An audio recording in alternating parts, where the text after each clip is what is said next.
Hello, this is Nancy Green for Reach Out. Today we're going to be interviewing Lisa Roth-Blackman from the Rhode Island Community Food Bank. Now you're the Chief Philanthropy Officer, is that correct? That's correct. And what does that entail?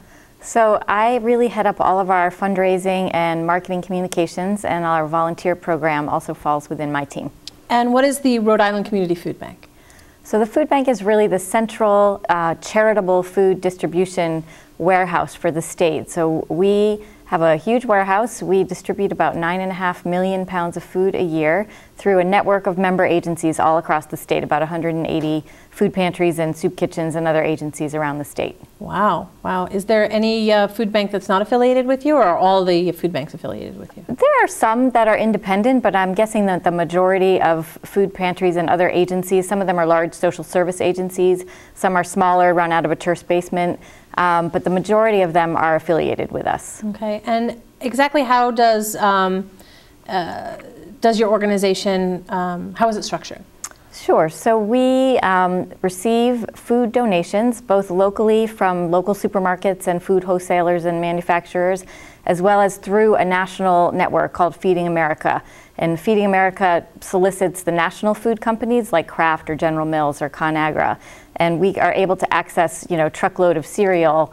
It might be free to us because there's too many raisins or not enough raisins, but we have to pay the trucking to bring it in, as well as fresh produce available nationally and locally. And we bring all that in, and then all those food pantries and member agencies see our inventory online, and they're able to order what they need to serve the community that they're serving. Wow, wow.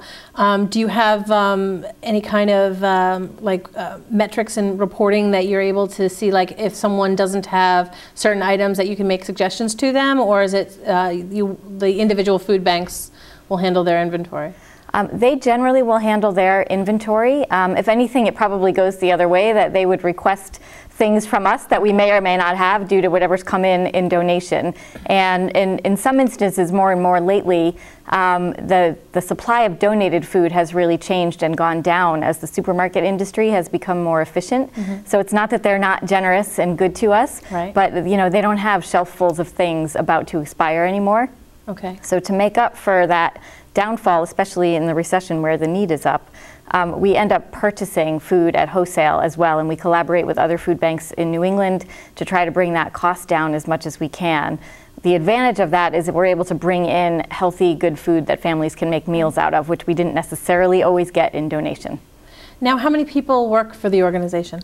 So there's about 45 people that work for the organization, and that ranges from truck drivers and the guys working the warehouse to accounting staff, and we have people who are out there monitoring and supporting the member agency network out in the community, as well as my team, the fundraising and volunteer management, and our CEO. Did you start in this role, or did you have another role that you fulfilled when you first started? Well, this is actually my second tour of duty with the organization. I have been on the fundraising and communications side the entire time. But I did work my way up through the years. So started off doing some grant writing and communications, and eventually took over as the Chief Philanthropy Officer. Yeah, we are finding at the Aid Foundation that grant writing is a challenge. But where do you get your funding from? It's a great question. So we are almost all privately funded. We have very little bit from the state. And those grants, as you've probably seen in the paper, are likely to be cut even further back. Right. So it's really probably about 50% or more is donations from individuals, generous people all across the state who are able to give, that are writing checks anywhere from $5 or $10 to $5,000 or $10,000 depending on their capacity. We also do have quite a number of corporate and foundation grants. And lots of organizations, it might be civic organizations, Girl Scout troops, Boy Scout troops, company collections. So lots of different organizations that are giving, and a little bit from special events and, United Way kind of collections and things like that. Now, do you have like a volunteer opportunity, or is it all employee, or how does that work? So we do have about 200 volunteers who come in regularly every week to help us sort and inspect the food that's donated through the supermarket stream, through all the food drives that happen out in the community. People may be familiar with the Boy Scouts do a big drive in November. The letter carriers do a drive in May. And those are big one-day drives that collect about 200,000 pounds. anything that comes in donated like that gets inspected for expiration date and for food safety to make sure that the can isn't so crushed that Right. you know, air got in, or the box isn't crushed and bugs could get in, anything like that. Right. So there's a food safety level, and then we do have some other volunteer opportunities around, say, office work, you know, stuffing envelopes, helping with filing, special events occasionally we need volunteers to help with. And we have a group called Women Ending Hunger that meets about 3 or 4 times a year. And sometimes there are interesting projects that develop in that group where there's a way to get engaged.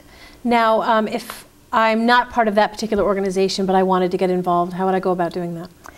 So the best thing to do is either go on our website, which is www.rifoodbank.org, or call the organization at 942-6325 and ask for our volunteer manager, and she'll be able to tell you about what opportunities are available at that time. Now, if, say for example, I don't have the time, but I would like to give financially, how would I go about doing that? Lots of different ways to do that. You can give online. Our website is fully set up to do that. You can just simply write a check and make a donation. We have some donors who give gifts of stock if that's something they have highly appreciated stock or securities that they want to make a donation that way. And we are encouraging people to think about doing planned giving if they want to donate a designate a percentage of their IRA or retirement fund, or perhaps make a provision in their will or estate planning to remember the food bank. So lots of different ways to give. That's terrific. That's terrific. For you, what is your most fulfilling thing about your role? Oh, I think there's a lot of things. One of the things that I love about the organization is how broadly we connect in the community, both in terms of those 180 member agencies that are out there serving all different communities, and just knowing people in all those communities and serving them, but also the variety of people that want to help and that get involved. It sort of renews your faith in humanity every day when you know you've got, you know, that 4th grade class that did a collection, or a preschool, or a corporate group at a major company, or you know, the Rotary Club in whatever town. I mean, it's just so broad. You could be talking to a group of Girl Scouts one day and the CEO of a bank the next day, and everybody's trying to do their part. Yeah. Now, how did you get involved in this organization? I got lucky, actually. So I had done a lot of volunteer work around hunger-related issues in high school and in college, going back that far, and didn't really pursue it right after college. And then when I moved to Rhode Island, I had been working in marketing and public relations and decided I really wanted to do something using those skills that was more meaningful. And I got lucky that my first job that I got was at the food bank, and it was sort of a perfect fit with my own interests and values, and a great way to contribute to the community. So now, what are some of the challenges that you're finding? Other than the fact that you've mentioned that there's some inventory issues, are there other issues and concerns that you're having now that you haven't had before? Yeah, so the big challenge right now is twofold. One is, you know, that there's been this dramatic decline in the donated food on the order of 2 million pounds over the last 5 or 6 years. At the same time, over the last 4 years, there's been a dramatic increase in the need due to the recession. Right. So you can tie it directly as you look at the unemployment rate. So whereas 4 or 5 years ago we were serving 38,000 people a month, we're now serving 60,000 people a month.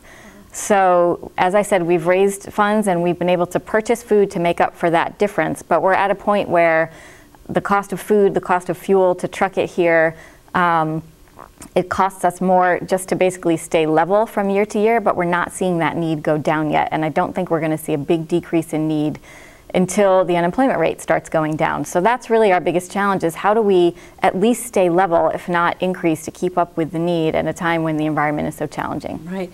Now, do you actually go out and solicit? Do you have fundraisers for donation, and for, you're still applying for grants, I assume, as well? We do. So we're doing that, and we're always talking to our donors, and we have a pretty strong direct mail program, so we're able to reach a lot of the households in Rhode Island through the mail. And we also have a team that is very skilled at both knowing the food industry folks and soliciting them for additional donations, as well as how to really leverage our purchasing so that we can drive that cost down as far as possible and get as much food in the building as possible and out to the community for as little cost. So we've got great people working on it. It's just, you know, the battle continues every day. Yeah. Now, you had said that you had other experience working with hunger through high school and college. Where did you grow up? I actually grew up outside of Hartford in West Hartford, Connecticut. Okay. So. And what kind of involvement did you have with the homeless or with helping Yeah, people? I volunteered through my school and I think through my synagogue at a bunch of soup kitchens in the Hartford area, and then continued to do a little bit of that in college. And then there was also some, what they called at the time, food rescue, so picking up like day-old rolls and muffins and soups that one restaurant used to do, and that would get brought back and frozen and then distributed in the community there. So all those kinds of things. Now, what do you, or what is your hope for in the future for the organization? Well, you know, it's interesting. We're just in the middle of doing a new strategic plan that will take us forward for the next 3 years. And we're really looking at that challenge that we know we have and that is likely to continue through those years of how do we keep up or at least stay level given the situation. Right. And what we're looking at doing is trying to target the food to the most needy. So really looking at how do we make sure children and families with children are getting the food that they need, and how do we make sure that seniors and households with senior citizens are getting the food, and how do we measure that and how do we direct it so that we know that those more vulnerable populations are being served. You know, we're also looking at creative ways, you know, how is there a way for us to do a creative campaign or something interesting that would raise additional new funds that would help us to get there. So those kind of things. Do you ever have to do referrals if you get people that contact you directly looking for food? Perhaps they don't realize that you don't hand out food at the location? Exactly, and that is one of the biggest misperceptions about the food bank, is that we're sort of a little place with shelves and we give out food, and in fact we're a 70,000 square foot warehouse. So we get those calls all the time.